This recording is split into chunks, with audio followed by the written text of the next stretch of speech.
Have you ever heard about the disappearances at the Super Bowl? No, I'm not talking about players who vanish on the field after a bad play. I'm talking about something far more real. Something the authorities prefer not to discuss.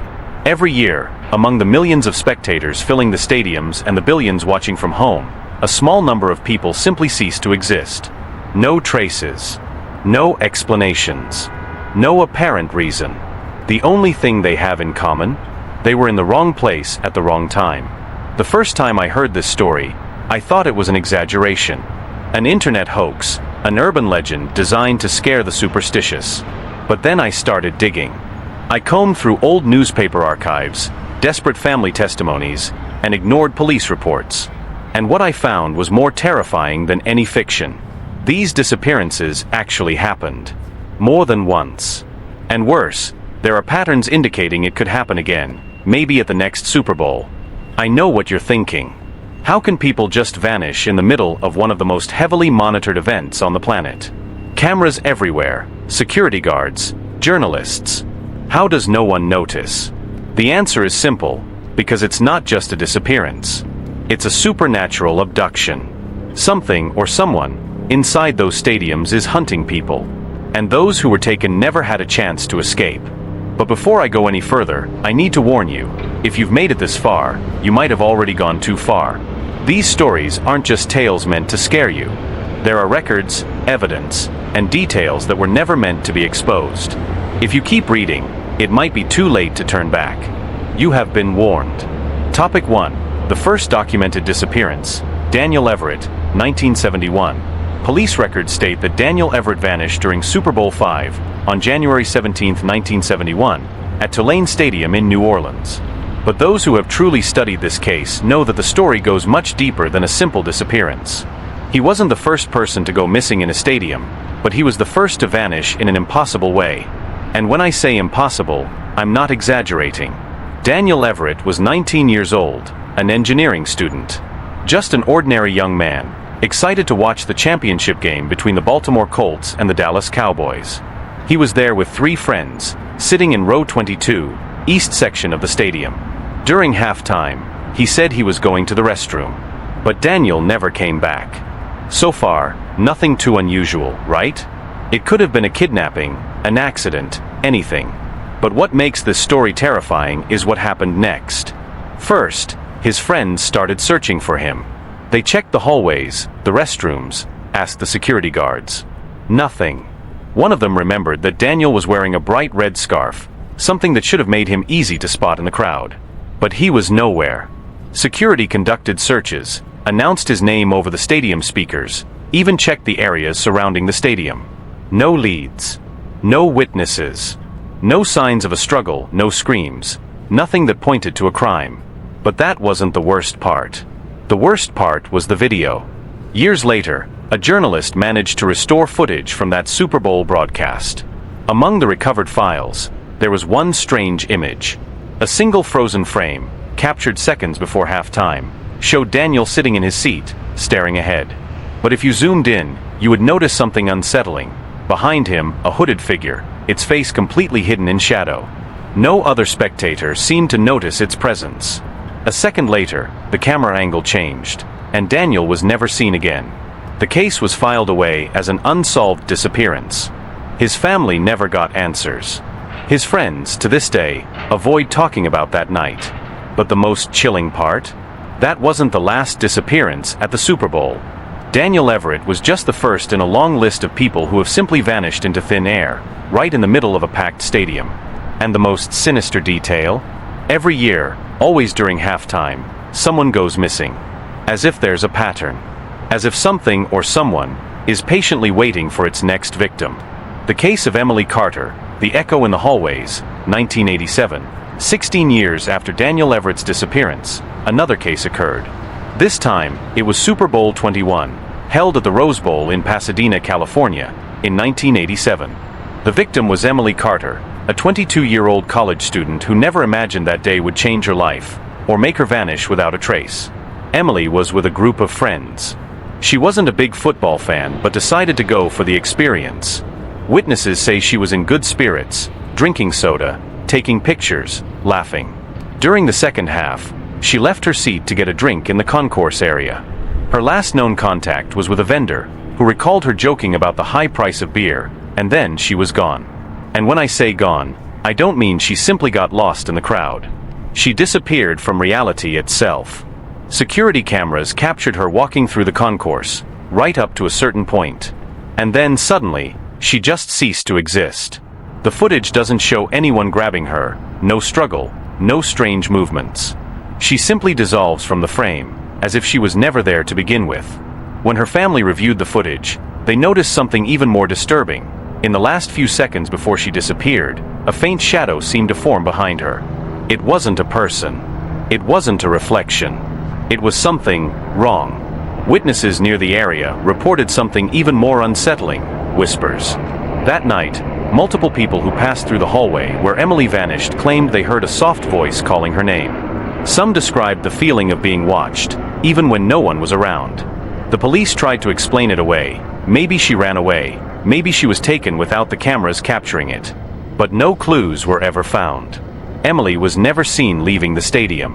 No one ever reported seeing her after she stepped into that hallway. No evidence. No signs of a struggle. Nothing. And the most terrifying part?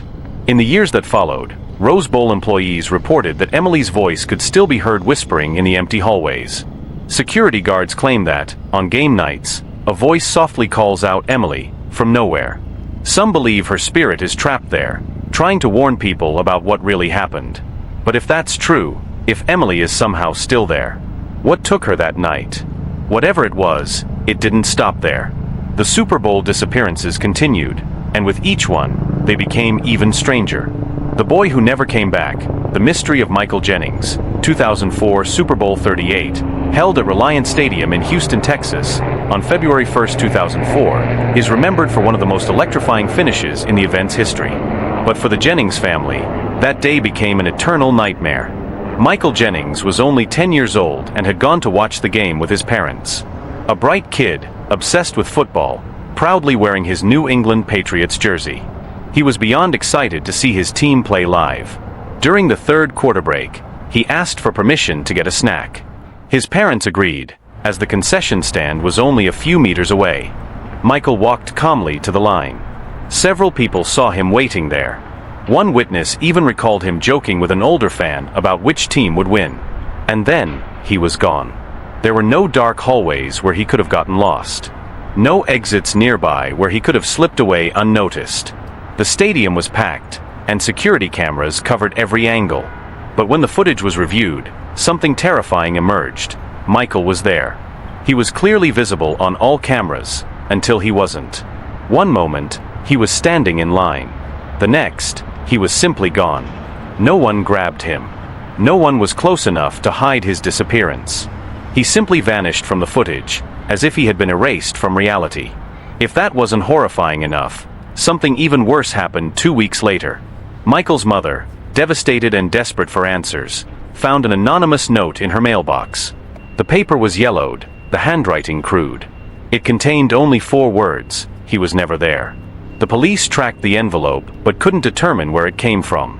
No fingerprints, no camera footage of someone leaving it at the Jennings home. To investigators, it was just a cruel prank. To Michael's mother, it was a warning. The case was eventually classified as an unsolved disappearance. Over time, the world forgot about Michael Jennings. But the strangest part of this story? Some people began questioning whether Michael ever existed at all. His name never appeared on the stadium's ticket records. There was no footage of him in the stands before his disappearance. His seat was always empty, even though his parents swore he had been there. And then, in the years that followed, something even more disturbing started happening. During several Super Bowls, witnesses claimed to have seen a boy wearing a Patriots jersey wandering the stadium's hallways, always alone. Whenever someone tried to speak to him, he would simply vanish before their eyes. The 2004 Super Bowl ended long ago, but Michael Jennings' story never did. And maybe, just maybe, he's still there, waiting, lost in a place where no one can ever find him. The scream in the tunnels, the horror of Super Bowl 25, 1991, Super Bowl 25, held at Tampa Stadium, Florida, on January 27, 1991, became known for one of the most intense games in history, decided by a single point. But behind the scenes, something far more disturbing happened. Something that never made the news. Something that scarred those who witnessed it. It was around 9 p.m. when the first reports began. Stadium staff claimed they heard screams coming from the access tunnels beneath the field. At first, they thought it was just rowdy fans or excited crew members. But the screams didn't stop, and they weren't sounds of celebration. A security guard, identified only as Ronald, was sent to investigate. He walked through the tunnels, his flashlight cutting through the darkness. What he found made his blood run cold. The lights flickered erratically, casting long, twisting shadows. A strong, acrid smell of burning filled the air. He followed footprints on the ground, leading to a dead end. Yet the screams continued, even though there was no one there. Ronald later described feeling an overwhelming force when he placed his hand on the wall. An instant later, he was thrown backward, hitting the ground hard. Dazed, he struggled to his feet, only to realize the footprints had vanished. The next day, stadium officials reviewed the security footage. What they saw made them shut off the recording immediately. For a brief moment, as the camera showed the tunnel entrance, a hooded figure appeared. It stood perfectly still, staring directly into the lens. Its eyes were empty.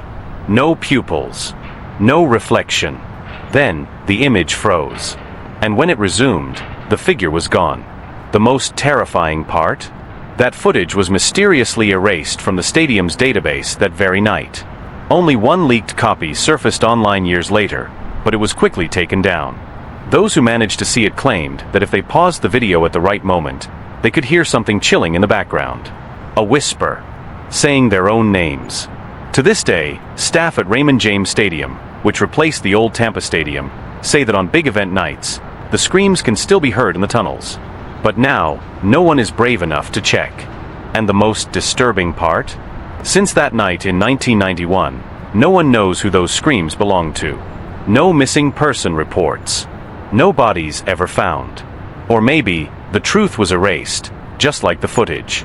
The Phantom Booth, the broadcast breakdown at Super Bowl XII, 1978, Super Bowl XII, held on January 15, 1978, at the Louisiana Superdome in New Orleans, was historic. It was the first Super Bowl played in a fully enclosed stadium, shielding fans from the elements outside. But while the world focused on the game between the Dallas Cowboys and the Denver Broncos, something happened in the broadcast booth that left scars never to be forgotten. Veteran sports radio commentators Charles Donovan and Harold Mayers were covering the game live when something unexpected occurred. During the third quarter, Charles began stammering, his breathing turning erratic. He clutched his head, as if experiencing excruciating pain, and then he let out a scream. A chilling, agonized cry that cut through the broadcast. His microphone picked up heavy breathing and incoherent words, spoken in a voice that wasn't his. Harold, his co-host, tried to assist him, but Charles collapsed, his body convulsing. The feed was cut immediately, and backstage, medics rushed in. The official diagnosis? Severe panic attack. But those inside the booth saw something much worse. Sound technicians reported that before Charles broke down, an intense static filled their headsets, followed by whispers, echoing from inside the audio equipment. No other booth heard it. Only theirs. But what truly terrified them was what appeared on the broadcast footage. For a split second, in the reflection of the glass separating the commentators from the field, something impossible appeared. A dark figure stood between Charles and Harold, silently watching them. Yet when they turned around, no one was there. After being taken to the hospital, Charles remembered nothing about that night. Shortly after, he quit his career, became reclusive, and refused to speak of the incident ever again. And then, decades later, something disturbing happened. During Super Bowl 36, 2002, also held at the Superdome, a sound technician reported hearing the same whispers in his headset. Moments later, the broadcast cut out for a few seconds, with no technical explanation. Many believe the booth inside the Superdome is haunted. Others say whatever was there in 1978 never left. It's just waiting for the right moment to manifest again. But one thing is certain. The dark eyes in the booth were never explained.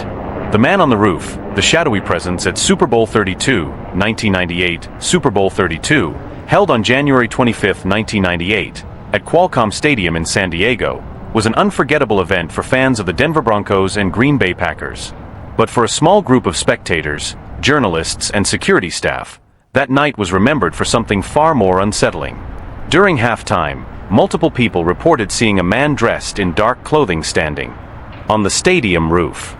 At first, it was assumed he was a technician or part of the lighting crew, but something was off. He never moved. Television cameras briefly captured his silhouette before cutting to another angle. When security was dispatched to investigate, they found nothing. There were no open doors, no access points, and no ropes or equipment that could have been used to climb up there. The incident became even more disturbing when, in the weeks following the game, numerous spectators began experiencing recurring nightmares. In their dreams, they saw the same man, standing on the roof, silently watching the crowd. Some claimed that in the dream, he would begin approaching them, murmuring phrases in an unknown language, before vanishing. Internal Qualcomm Stadium investigations found no records of any staff or technicians scheduled to be in that area during halftime. The most chilling discovery came when a sports reporter, who had covered the game that year, decided to review the original broadcast footage. When he paused the video at the right moment, he noticed something terrifying. The eyes of the figure reflected the stadium lights in an impossible way, like two empty voids. To this day, no one has been able to explain who or what was up there that night. Some dismiss it as a trick of the light, a coincidence. But others claim that, from time to time, during major events at Qualcomm Stadium, a silent presence can still be seen lurking in the shadows of the roof. And if it was just a broadcast error, why do so many people still dream about him? The last empty seat, the missing man who returned at Super Bowl 54, 2020 Super Bowl 54, held on February 2, 2020, at Hard Rock Stadium in Miami, was one of the most watched sporting events of the decade. The stadium was packed, tickets had sold out months in advance, and there wasn't a single empty seat. At least, that's what everyone thought. During the live broadcast, a camera operator panned across the crowd and captured something odd. An entire row of seats was completely occupied, except for one lone empty seat in the middle. At first, no one paid much attention. It's common for people to get up for food or the restroom. But as the game progressed, the seat remained empty. When security was sent to check, something even stranger happened. The ticket assigned to that seat was registered under the name of Peter Holloway, a man who vanished during Super Bowl 30, 1996, in Tempe, Arizona. The problem? Peter was never found. His case had been archived decades ago. He was legally declared dead. Security searched for an explanation, but the records were clear. The ticket had been scanned at the entrance that night. Someone entered the stadium using the identity of a man missing for 24 years. But who? They reviewed security footage, and that's when they found the most chilling detail. In one of the crowd shots, a spectator is seen staring at the empty seat, his face frozen in sheer terror, as if he was seeing something no one else could. After the game, stadium staff dug deeper into the mystery. That's when they uncovered something deeply unsettling. Every year at different Super Bowls, there is always one empty seat somewhere in the stadium, no matter how sold out the event is. And according to fans who reviewed old footage, that seat always belonged to someone who disappeared at the event. If that's true, then Super Bowl 54 was not the last time this happened. And at the next game, that seat will be there again, waiting for someone. The shadow play, the athlete who never existed at Super Bowl 47, 2013 Super Bowl 47, held on February 3, 2013, at the Mercedes-Benz Superdome in New Orleans, was marked by the clash between the Baltimore Ravens and the San Francisco 49ers. But for a select group of fans and analysts, the game is remembered for something else entirely, the presence of a player who never existed. It all began during a third-quarter play, when a sideline camera captured something strange. In the replay, a Ravens player can be seen running along the sideline, but something is wrong. His jersey number is unreadable, as if out of focus. His face, when the camera momentarily zooms in, appears blurred, almost as if the broadcast itself couldn't capture him properly. At first, no one noticed. But when analysts reviewed the game footage afterward, questions started to arise. Who was that player? None of the team's numbers matched what was seen in the video. No name on the roster corresponded to him. The most unsettling part? Baltimore Ravens players themselves had no memory of seeing him on the field. When journalists questioned the NFL, the response was vague. They suggested it might have been a broadcast glitch or a graphical error in the display of the uniform number. But some reporters who had been inside the stadium that night told a different story. Several fans recalled seeing someone who didn't belong there. A man wearing a Ravens uniform, but with a face no one could describe accurately. I remember seeing him running, but now that I think about it, I can't recall what his face looked like. 1 week after Super Bowl 47, an effort was made to track down the mysterious player. High-resolution broadcast footage was examined, and that's when a chilling detail was discovered. At the exact moment he appears in the recording, the broadcast's audio frequency subtly shifts, as if there was a faint whisper, almost inaudible, blending with the crowd noise. And even stranger? That same night, the servers storing the original Super Bowl 47 footage suffered an unexpected failure, corrupting the master files. Whatever happened that night, only the copies saved by a handful of analysts remain. And if that player never existed, then what was he doing there? The man in black, the visitor at Super Bowl 53, 2019 Super Bowl 53, held on February 3, 2019, at Mercedes-Benz Stadium in Atlanta, Georgia, was one of the most watched events in NFL history. But while millions focused on the clash between the New England Patriots and the Los Angeles Rams, a small group of spectators witnessed something that never aired on TV. Something no one could explain. During the second half of the game, fans in the upper stands began reporting the presence of a man, dressed entirely in black. He wore a heavy overcoat and a hat, his posture rigid, unmoving. He wasn't a security guard, wasn't a stadium worker.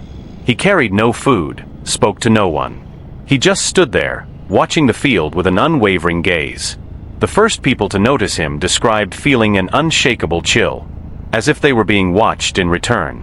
One witness claimed that when they looked away for just a moment, and turned back, the man was gone. That alone would be strange enough, but what happened next made the story truly terrifying.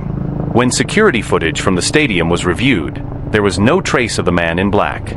No camera captured him. Not a single frame showed him in the crowd, as if he had never been there at all. What makes this story even more disturbing is that sightings of the same man have been reported at other Super Bowls. Always a tall figure, dressed in black, standing in the upper levels. Always disappearing without a trace. The earliest known account dates back to Super Bowl III, 1969. An old, faded report from a fan described a mysterious man, standing in the crowd at the Miami Stadium, watching in silence. Since then, witnesses have come forward, their stories eerily similar. And there's one even more chilling detail. In every game where the man in black was seen, someone went missing that night. Whatever the truth about him may be, one thing is certain. He always returns. And at the next Super Bowl, he might be watching you. The Omen. What will happen at the next Super Bowl? The Super Bowl has always been a spectacle of grandeur, with millions of eyes watching. It's hard to imagine that anything could happen unnoticed. But year after year, people vanish. Witnesses see figures that shouldn't be there.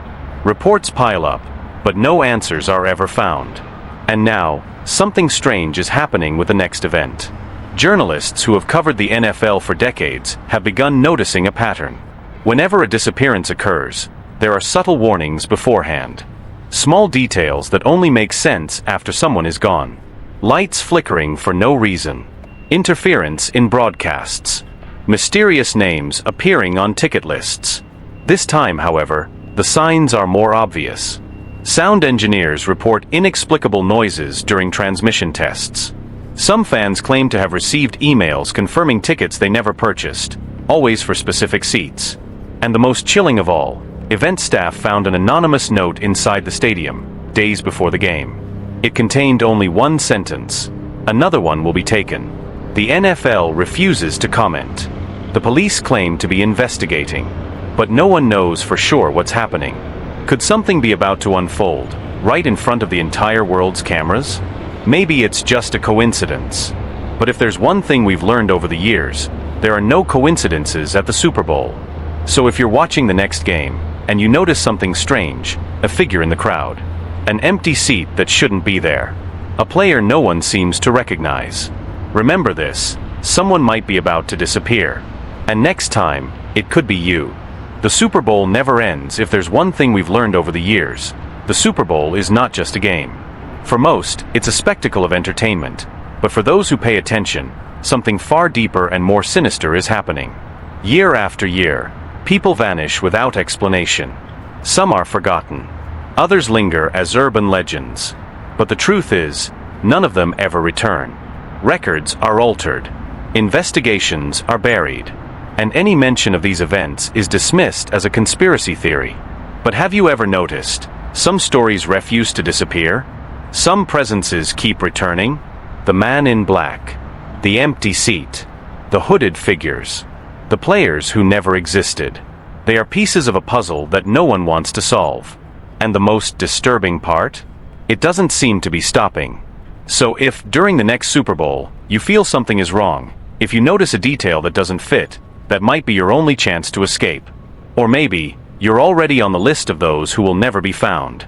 Now that you know the truth, be careful. Because the game may end, but the Super Bowl never does.